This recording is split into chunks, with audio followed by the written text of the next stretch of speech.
morning, everyone, or afternoon or evening, wherever you are signing in from to watch this webinar today with us. Thank you very much and welcome. My name is Federica Di Palma, and I'm the Chief Scientific Officer and Vice President of Research and Innovation here at Genome BC.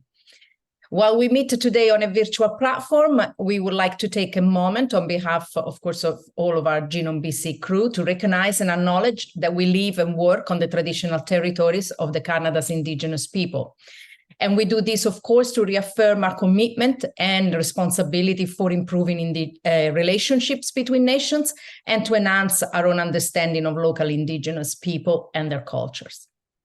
Genome BC in particular is situated in Vancouver, British Columbia, which is the traditional territories of the Coast Salish people, the Musqueam, Squamish, and Tsleil-Waututh Nation. So welcome to our sixth of the Genome BC literacy webinars.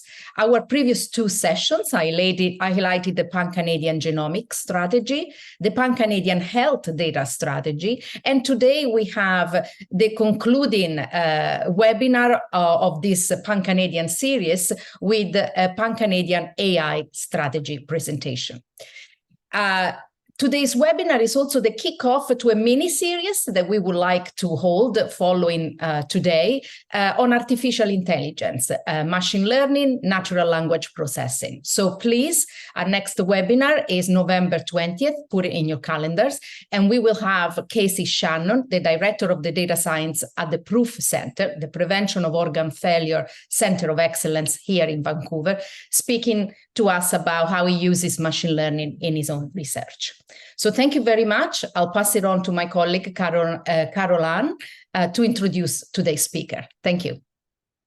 Hi, my name is Carol Ann, and I am the Program Manager of Digital Technologies here at Genome, British Columbia.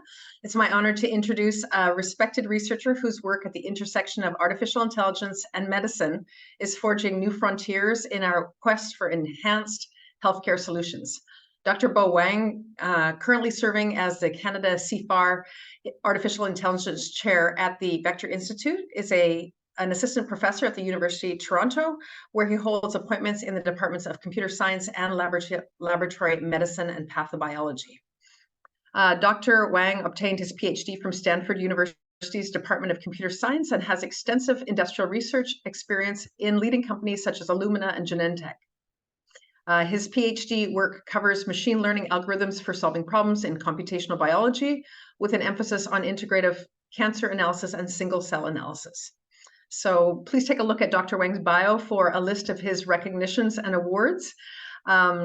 Today, we have the privilege of delving into the insights of Dr. Wang around the Pan-Canadian AI strategy and single-cell GPT. Take it away, Bo. Thank you for the great introduction, and also thank you for inviting me here.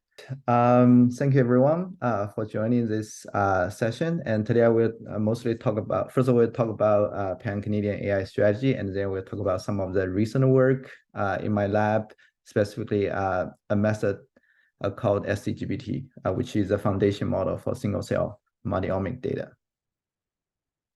So this is the outline of the talk. So the talk will be three parts. First, I will provide a brief introduction about the Pan-Canadian AI strategy, and specifically, I will emphasize some of the recent principles outlined from Vector Institute regarding responsible AI.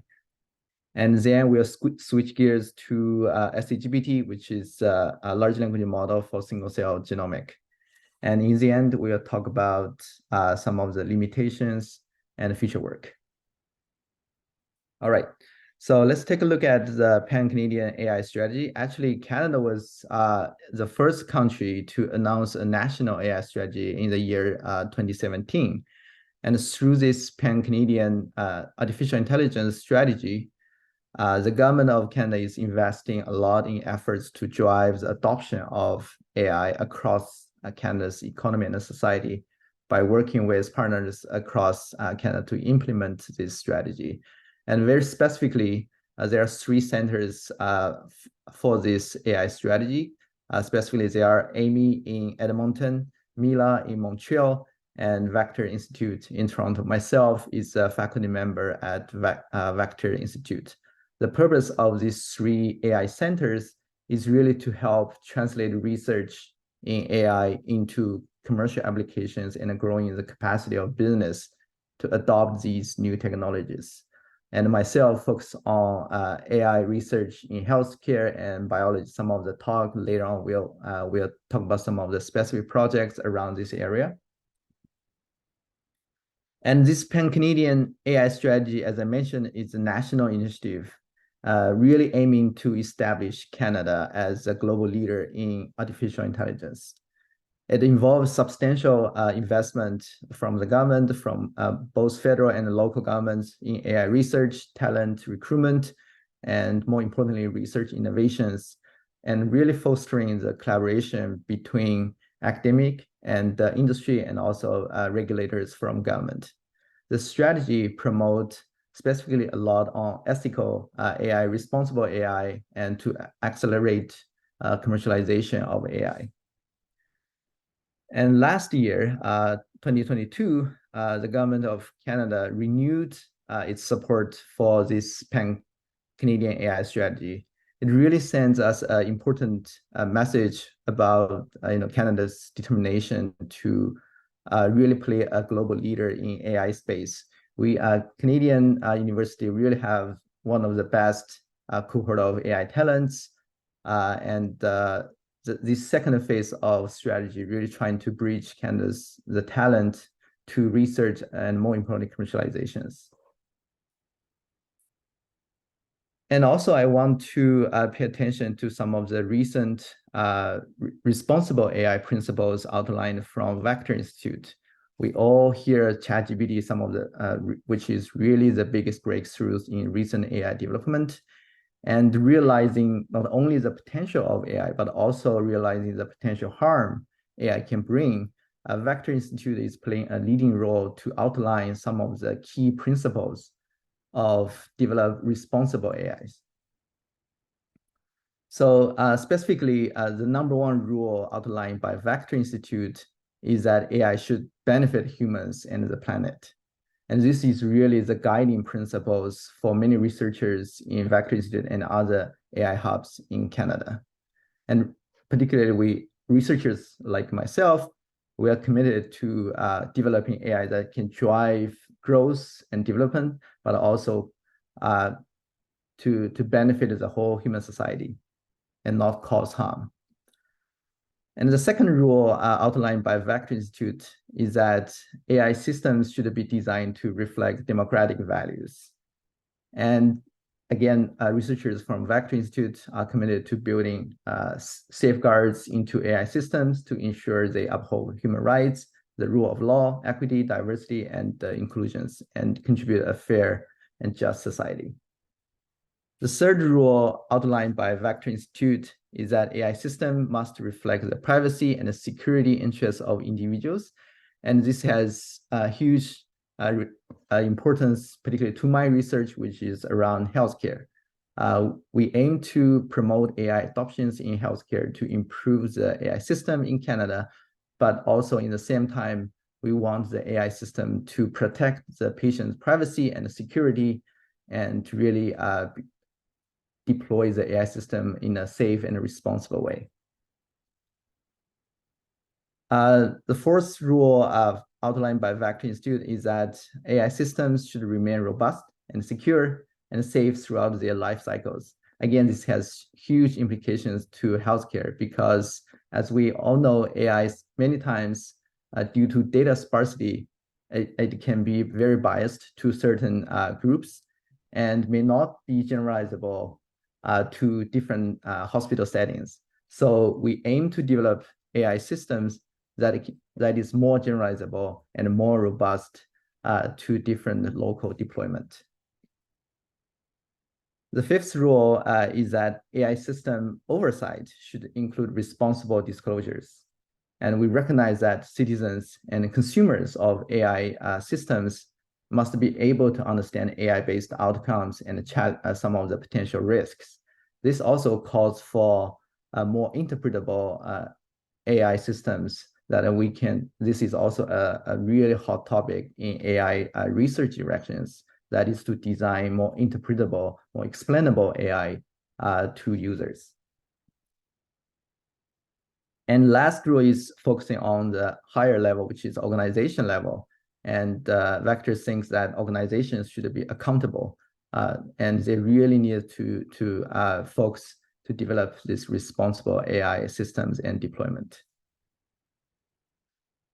All right. And we also want to say that healthcare and biology are a big focus for Vector Institute. And within Vector Institute, we have a huge group that is called that focuses on AI for healthcare. We have about 20 core faculties. We have about 50 to 60 affiliates. We have more than 200 AI trainees in Vector that are interested or focus on healthcare and computational biology. And some of the work I will talk about later on are also developed by some of the trainees in the group of AI for Healthcare in Vector Institute. And also CIFAR is also very invested in cell biology, which is very relevant to this audience. Recently, CIFAR launched a new program called the Multiscale Human through a collaboration with Cell Atlas at the CZI in US. And the goal of this program is to develop robust AI systems to map every cells in human body. And this is also related to some of the work which I talk about later on, particularly as scGPT. So we really want to use this opportunity to introduce this program so that we can foster more collaborations between computer scientists, AI researchers, and cell biologists. All right, so now I want to switch gears and to talk about some of the research which are recently developed from my lab, and specifically scGPT, a foundation model in single cells. But one may wonder, what is foundation model? It was really a term first coined by a seminal paper from a group of researchers in Stanford. You can see lots of papers on this, lots of authors on this paper. And really the core idea of foundation model is that it is a system that can absorb common knowledges from large amount of data, such as text, images, and then we can adapt this foundation model to many downstream tasks with none or very few data to each specific task. And one of the reasons this concept really arose recently is due to the huge success of ChatGPT. And ChatGPT is really the pinnacle of recent AI development and the best foundation model we can find right now. But from a more academic setting, what are the key features of a successful or a good foundation models? The paper I just showed has almost 300 pages, too long, don't read. I did a summary for you. So if I summarize that paper, really the key features of good foundation models can be summarized as ABCD. Here, A, algorithms. Most of foundation models are based on algorithm, a specific deep learning algorithm called transformers, which we'll briefly talk about later on. And B, business. The idea of foundation model is that one foundation model can enable multiple tasks by transfer learning. And C, computing. And most of the foundation model nowadays really use specialized hardware such as GPUs or TPUs. And last but not least, D, data. Most of foundation model we see now really utilize massive amount of data for pre-training. Take ChatGPT, for example, it almost absorbed all the text you can find on internet, such as Wikipedia, some other resources. So really, you need this large amount of data to train a good foundation model.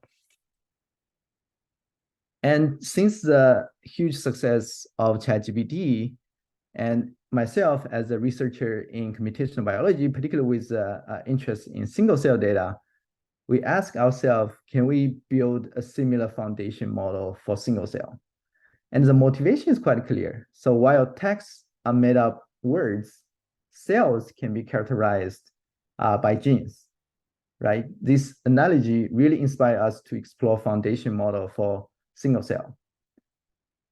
And I'm not saying biology and languages share the same internal mechanism, what I'm trying to suggest is that there are enough technical similarities really inspire us to explore a similar model for single cell data.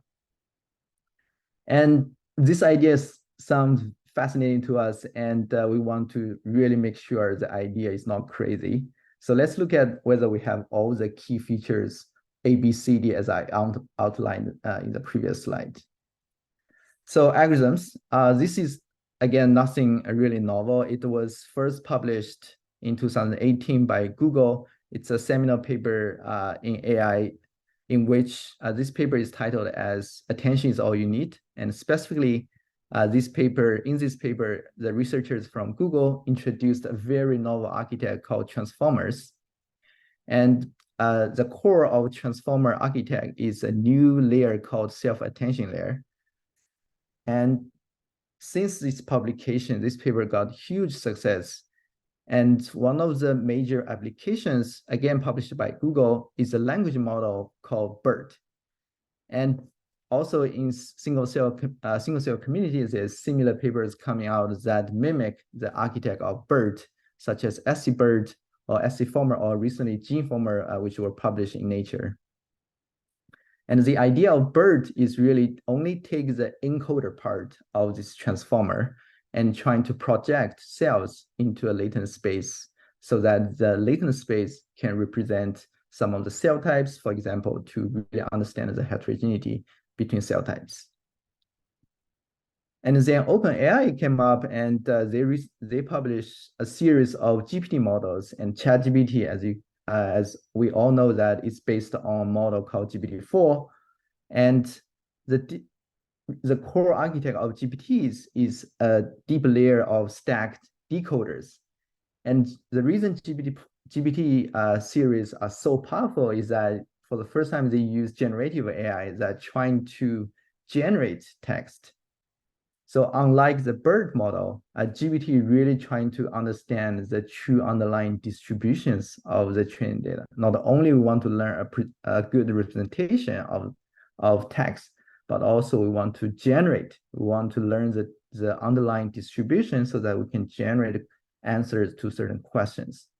And really motivated by this model, we create a similar generative model in single cell scGPT, which is the topic of the talk today.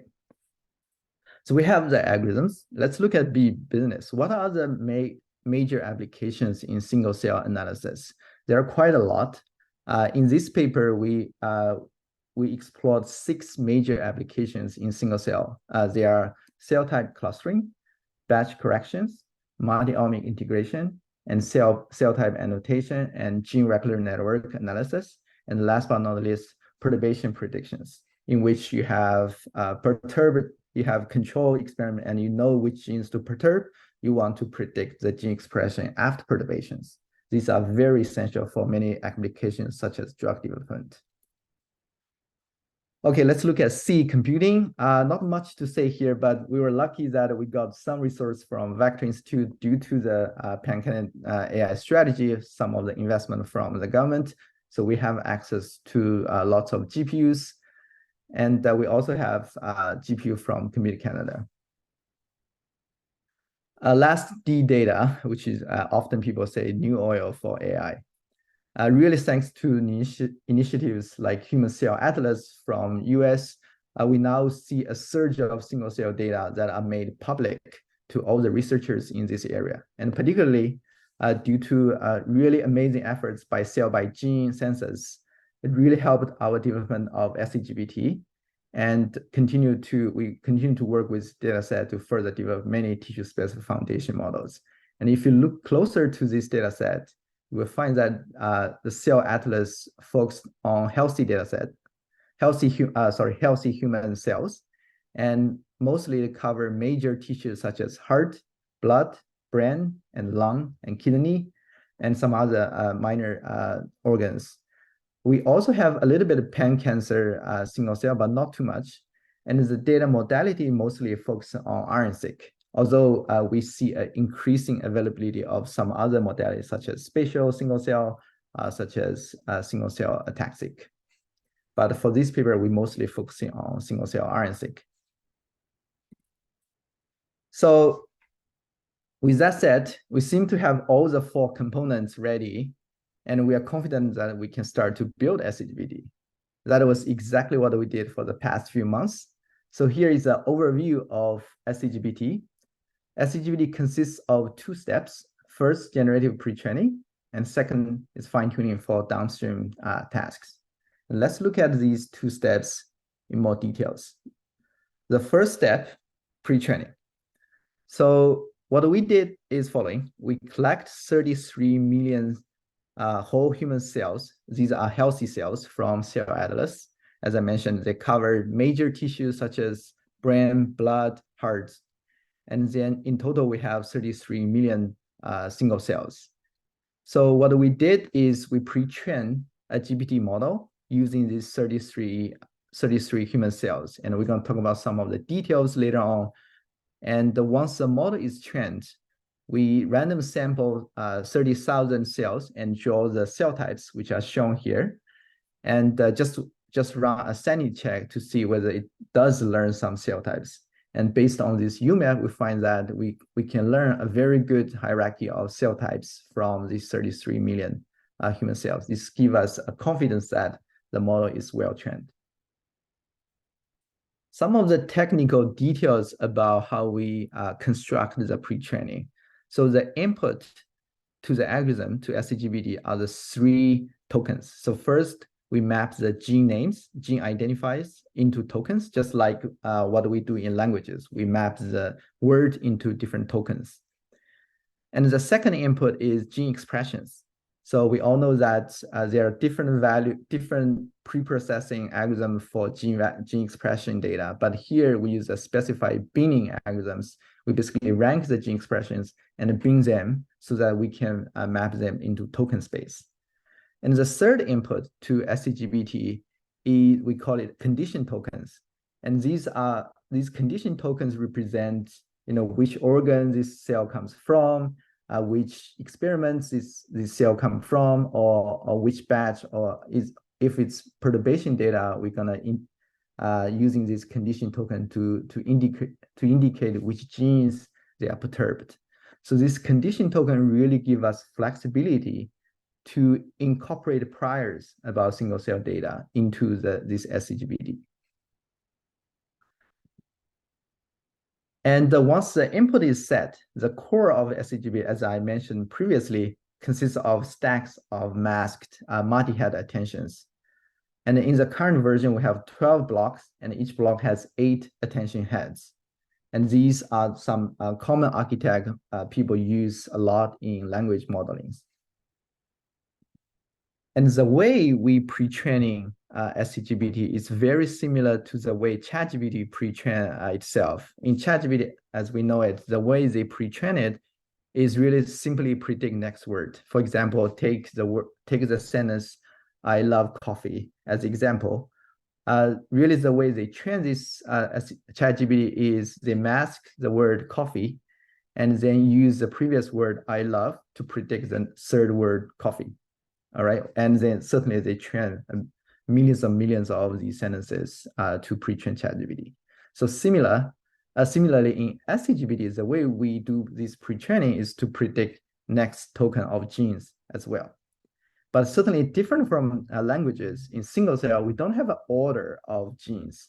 So the way we generate this order so that we can use similar autoregressive training algorithm in ChatGPT is we manually rank the genes based on the attention values to the cell embedding. So basically for every cell, we have a cell embedding, and we look at the attention values, which indicate the relevance to this particular cell, and then we rank these genes into an order of importance for this particular cell, and then we mask future genes and then use important genes in the previous ranking to predict less important genes in the later ranking, so that we basically transform a set of genes into a set of words, and then use autoregressive way to mask part of the genes and then using remaining genes to predict the masked genes. So very similar to the way we train ChatGPT, but tailored to single cell data.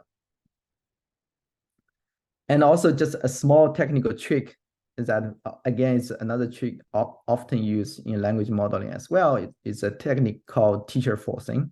So basically, this had been shown very useful in the beginning epochs of the training, especially instead of using the predict genes at the early phase, we use the training data to give a very good jumpstart for scGPT. And we find this very helpful to have stable training for scGPT, particularly in the early epochs. All right, so once the pre-training is finished, we can take this base model and perform fine-tuning on the user data.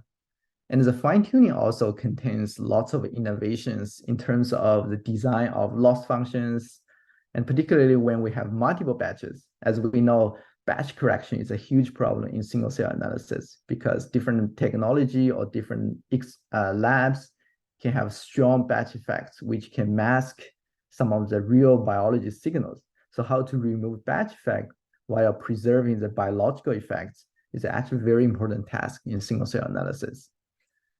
And what the loss function we designed for batch correction is twofold. One is ECS. Basically, it's the nearest neighbor contrastive loss.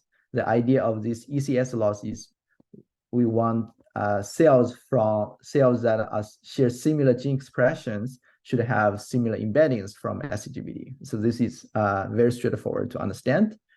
A second loss that we designed that is specifically to address the batch effect is called adversarial loss. The idea is quite simple. We construct a classifier to predict the batch, and we want this classifier to fail so that the embeddings we learn from scGPT does not contain any batch effect.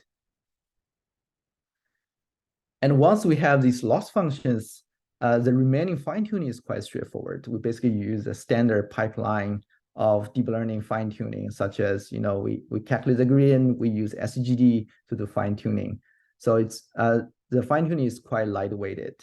And then once we have the base model and we know how to do fine-tuning, we want to test this scGPT on real data. And the first experiment we did is PBMC 10K blood cells.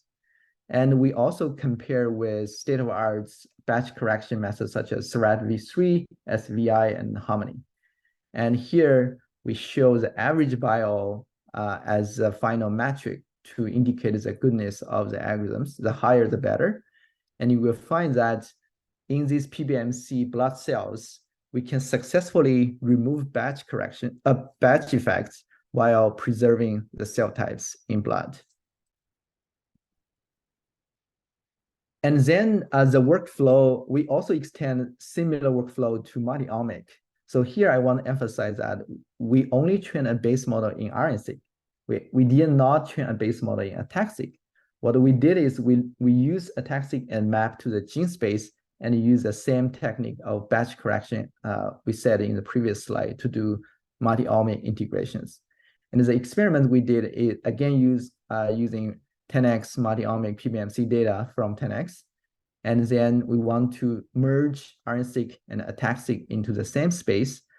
And not only we want to remove the batch effects from RNA-seq and ATAC-seq, but we also want to preserve the cell types in blood. And again, we use the average bio as a metric to show the goodness of the algorithms. And you can find that for this 10x multi-omic PBMC data, we can remove the batch effect and find the cell heterogeneities. We also test a more challenging test in PBMC, which is, we call it Mosaic Integration. The idea is that not only we have RNA-seq, we also have proteomic, we have ATAC-seq, and more important is that these data sets, they are not paired data, meaning they are collected from different data set, different cells, but they come from the same cell populations. Here it's PBMC data, and you will see that scGPT can do a very good job in in Mosaic integration of different single-cell modalities, such as RNA-seq, proteomic, and ATAC-seq. And we also compare scGPT with scMOMAT, which is a specialized model that's specifically designed for Mosaic integration in single cell. And you will find that scGPT does a better job than scMOMAT. So moving from batch correction, we continue the experiments on cell type annotations. So here we collect 3 data sets, and one of them are pancreas dataset, and we perform cell type assignment. The setup of cell type annotation is that we have a training data that basically tells you what are the cell types of certain cells, and then given a new single cell data, we want to assign the cell type to this new data set. And this is extremely important for many biologists because the first thing they do once they get the data is to trying to assign cell types. And we use a lot of metrics to measure the goodness of this classification, such as accuracy, precision, recall, and F1 values. And then we compare with other state-of-arts in cell type assignment, such as scBERT or Tosica. And we plot the comparison, and you will find that the pink line shows the accuracy of scGPT, and you will find that scGPT, as a generalist approach, outperform many state-of-arts in this task. And we also find a very interesting phenomena when it comes to cell type annotation. We call it scaling law phenomena. The experiments we did is quite interesting. So what we did is following. So as we know that the base model of scGPT was trained on 33 million cells. And we want to understand the effect of the number of cells to scGPT.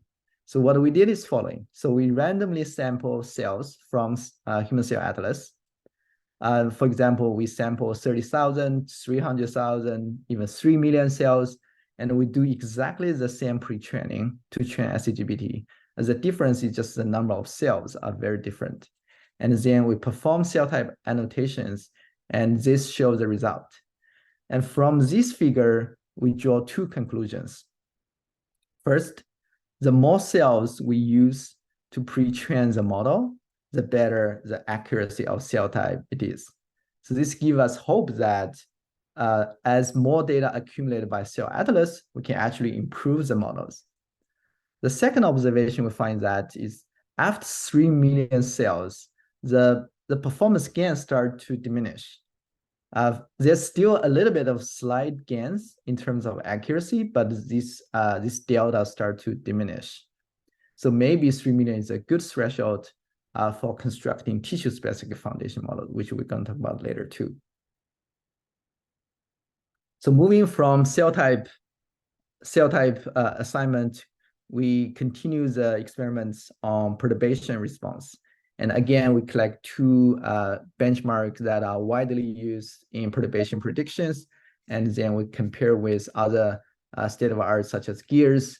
And we find that scGPT actually does better job in predicting the gene expression values after certain perturbations. Not only we can do perturbation predictions, we can also discover gene regular networks. For example, if we simply just run zero shot, meaning we don't even do fine tuning, we just input the single cell data into scGPT and extract the gene embeddings and construct this gene regulatory network. And we actually find that if you look closer to this gene regulatory network, it finds lots of interesting gene modules or pathways, such as HLA families. And we also compare with traditional gene regulatory network analysis, just co-expression network.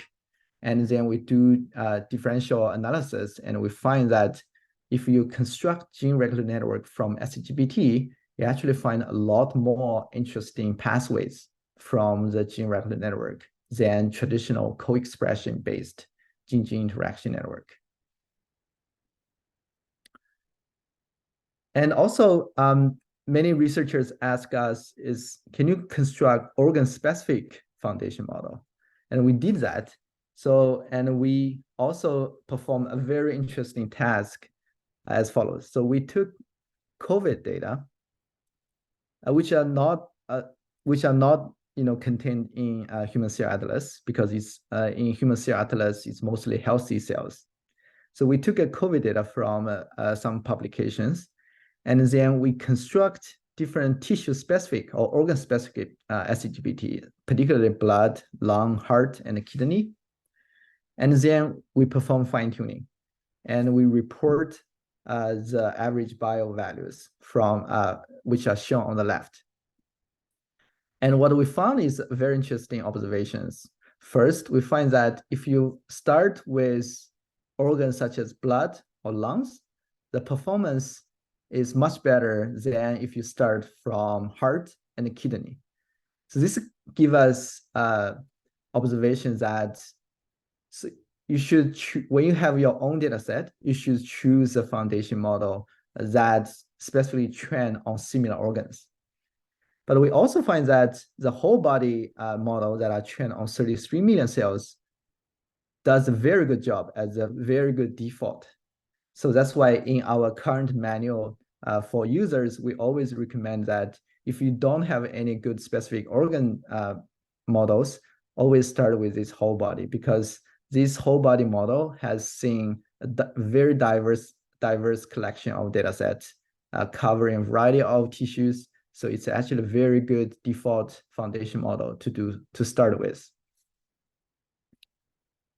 And then once we published this scGPT, it got huge tractions from the single cell community. And however, not every academic lab has access to GPUs. And our scGPT does rely a lot on specialized hardware such as GPUs. So in order to facilitate more access to our scGPT, we work with Amazon AWS, which is a cloud provider, and we construct this scGPT hub. The idea is that we provide this single cell foundation model for everyone.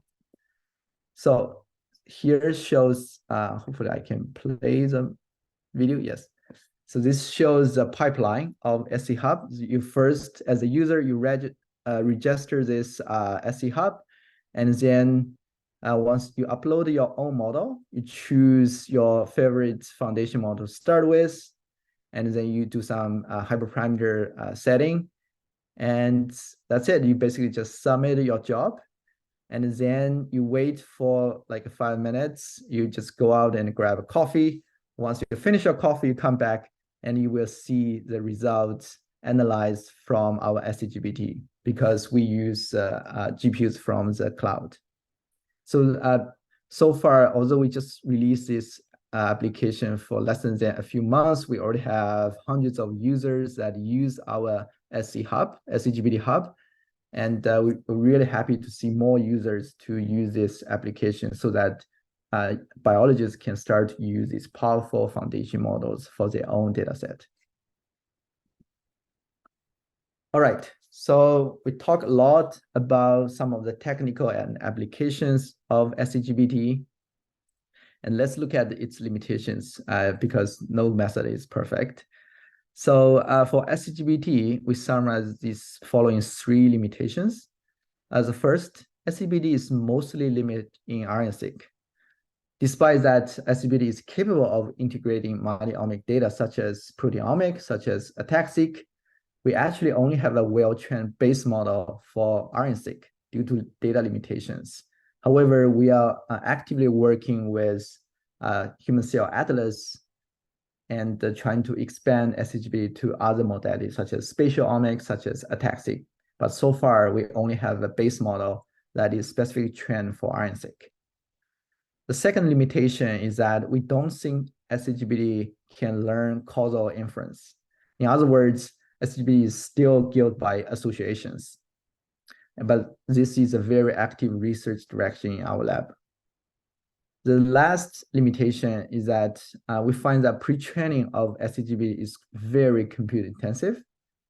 Although the good news is that fine-tuning is lightweighted. For specific to scGPT, the pre-training took us 2 weeks and using 16 A100 GPUs, which is one of the best GPUs you can find on the market. So it does require lots of compute, lots of time.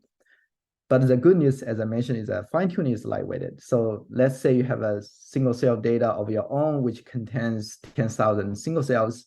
The time that you use for fine-tuning is like less than 5 minutes. And also, since we provide the scGPT hub, you can use our scGPT hub to access some GPUs, and the fine-tuning time is even less. So the fine-tuning is quite lightweighted.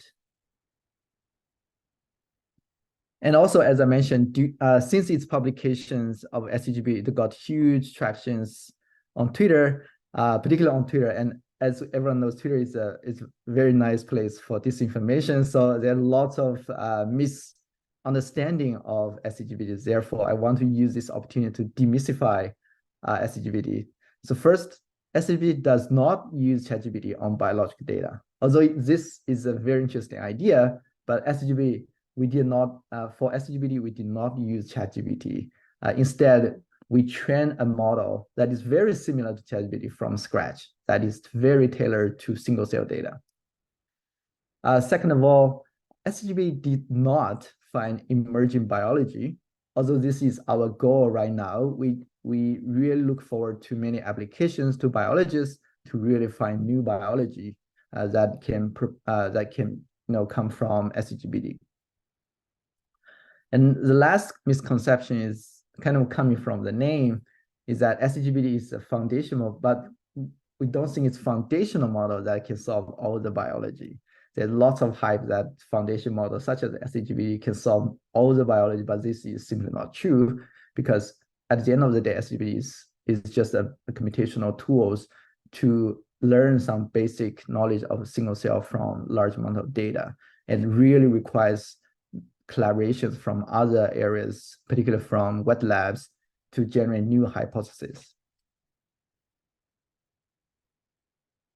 And also, the purpose of providing tools such as scGPT is that we want to move forward from current practice to some more desired directions we hope that it can facilitate from a foundation model such as scGPT. For example, many current practice in single cell analysis are hypothesis-driven, and it relies on individual biologists' prior expertise. What we hope scGPT is leading is more data-driven approach. And also this data-driven approach can incorporate expertise priors. And many previous experiments in single cell are very small data set coming from single lab or single experiment. And what we hope scGPT can facilitate is large-scale single cell data from multiple centers, multiple sequencing technologies, so that we can have thorough validations. And previously, many bioinformatic tool pipelines, particularly for single cell, are stepwise. Many biologists, they divide this task into different steps, and then next step always rely on the results from previous step. And what we hope scGPT is leading is end-to-end approach that use general purpose framework and carefully designed with more powerful hardware such as GPUs. And this is desirable because right now we have different computational tools for different tasks in single cell. And different tools, they actually have different assumptions of the data. And most of the time, these assumptions are not uniform. They are not the same. Sometimes they even conflict with each other, right? So having multiple pipelines for the same data set is simply not desirable. And what we hope is that a single model that can handle multiple tasks for single cell. You only use one model, and you can deal with many downstream tasks you want from this particular single cell data. And in order to facilitate everything we want, really we find that collaboration is key, because we are computational biologists who are only good at computational tools. What really is desirable is more crosstalk between computational biologists to biologists that can generate wet lab data that can validate biological hypotheses. Therefore, in my view, collaboration is really key. This is also part of the purpose of this talk, is to facilitate more collaborations in this area. And this is the last slide, is that we want to move forward with foundation models in single cell with care. There's lots of unsolved problems in this particular area. For example, how to curate large-scale pre-training data beyond single-cell RNA-seq, how to evaluate different foundation models, how to make sure foundation models are open and transparent, and how to make sure everyone has access to these foundation models.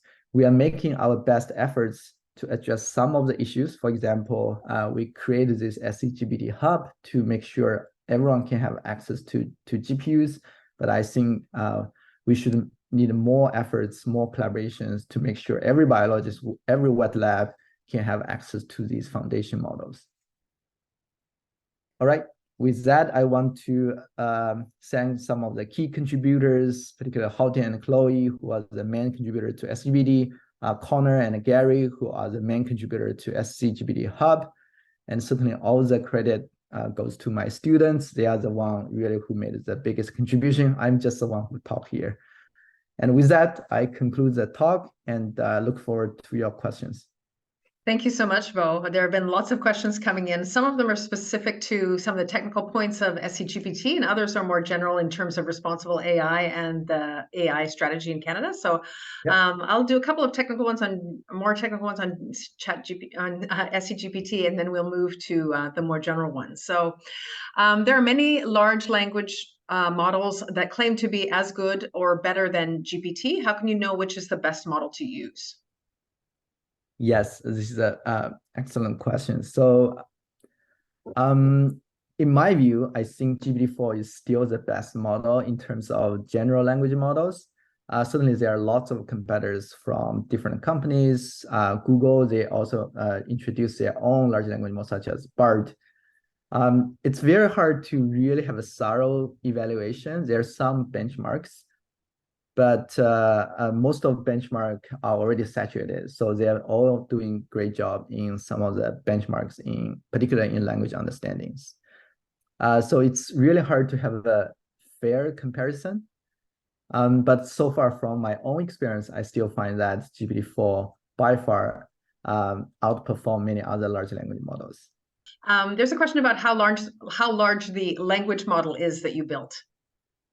That's a good question. So for scGPT, although we call it large language model, it's actually it's like a tiny in comparison to ChatGPT. ChatGPT, based on some of the rumors, because it's a closed model. We actually don't know exactly how many parameters they have, but some rumors from technical community says that it has, as large as hundreds of billions of parameters. Some people even speculate they have trillions of parameters.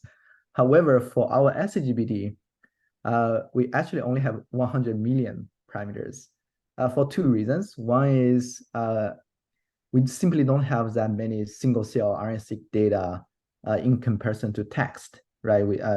The largest data set we can find right now is from Human Cell Atlas, which only has 33 million cells. And the second limitation is compute.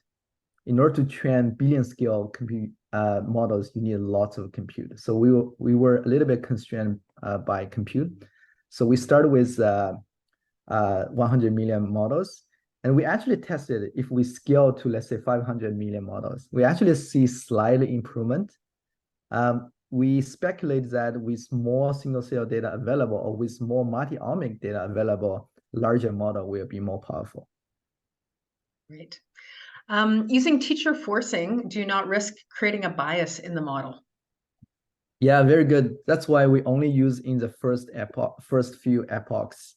And then because we initiate the weights by random, and when you initiate weights by random, to have a very good jump start is very hard. That's why we use teacher forcing. But realizing a potential bias introduced by teacher forcing for later epochs. So for later epochs, we use a generated gene expression to predict next token. So the excellent question, but the short answer is that we only use teacher forcing in the first few epochs. Okay. We have a comment here from Graham Payat. Says, great presentation, but can you outline how you aligned with the principles you related around responsible AI, privacy and security, explainability, equity, and disclosure, etc.? Excellent question. So there are a few key points here. One is democratic access. So this is exactly the reason we make every model open sourced, accessible to everyone. We collaborate with Amazon to create the scGPT hub to make sure every biologist have access to these models. And also in terms of interpretability, we did lots of gene regulatory network analysis in our paper. Unfortunately, due to time limitation, we didn't actually touch too much on that, but we tried our best to trying to open the black box to understand what are the gene regulatory network we learned, why this model is so powerful. So on the interpretability side, we actually did lots of efforts in that. Awesome. And there was a question here around, oh, sorry. Are there any notable collaborations or projects that have leveraged scGPT to advance their research? Yes. So since its publication, we start to really collaborate with different biologists. For example, we work with a professor in Harvard trying to use scGPT to understand pancreatic cancer. We know that scGPT is trained on healthy data. So there's a big gap to jump from healthy cells to cancer cells. So how to bridge that gap is actually very interesting. So this is an ongoing work, but really the goal is not just stop at scGPT. The goal is to use scGPT as a tool to understand disease, and cancer is definitely an area we are very interested in. So I really hope this forum can foster more collaborations between AI scientists to wet lab biologists. So if you are interested in using scGPT, feel free to reach out. We're definitely interested in applying scGPT into different disease models. All right. And can you share any practical tips or best practices for researchers who are considering integrating scGPT hub into their work? Yes. So we actually have a well-maintained GitHub link. If you just Google it, you will find the link right away. It has lots of users already. I would suggest to follow tutorials we put on GitHub. And also, I encourage you to sign up on scGPT Hub if you don't have GPUs. And again, feel free to reach out. We're very interested in collaborations. In terms of some practical tips on scGPT is that we find that it's always good to start from the 33 million whole body foundation model. That's most of the time, it's a very good model to start with. However, if you are interested in specific organs such as blood, we also have very well-trained organ-specific foundation model for blood because we have lots of data for blood. So if you have such data set, and I would recommend to use the blood foundation model. And also another practical tip is that we find that scGPT is very good at perturbation analysis, or particularly gene regulatory network analysis. So from the gene angle, they can actually provide lots of interpretability. So this is also another advantage we see from scGPT in comparison to other deep learning models, such as SCVI. Awesome. And I have a message from Nicholas Kaleo. I hope I'm pronouncing your last name correctly. Is this model trained for skeletal muscle cells? Yeah, unfortunately, no, simply because we didn't have access to these data set from Human Cell Atlas.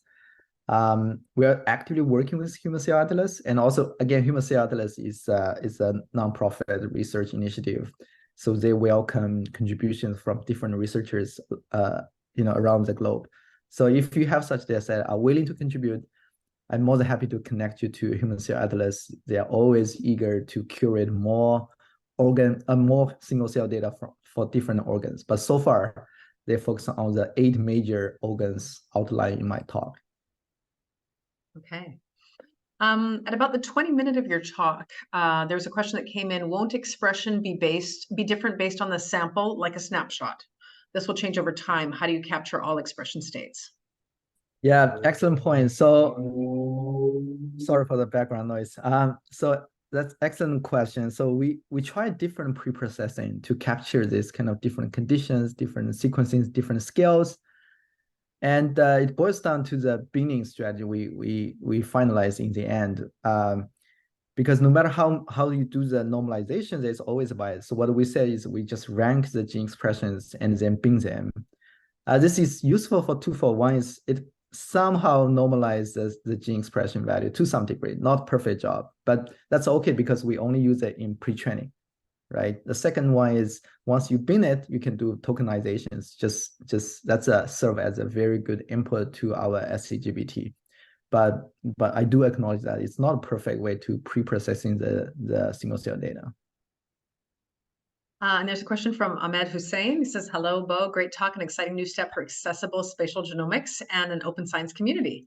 I'm representing Valley DAO, which is currently doing work using tokenization to fund research aimed at sustainability. We're interested in exploring funding and incubating single cell applications to environmental solutions. Would love to connect and chat further. And the question is whether the team has considered environmental applications. Excellent. So we haven't yet.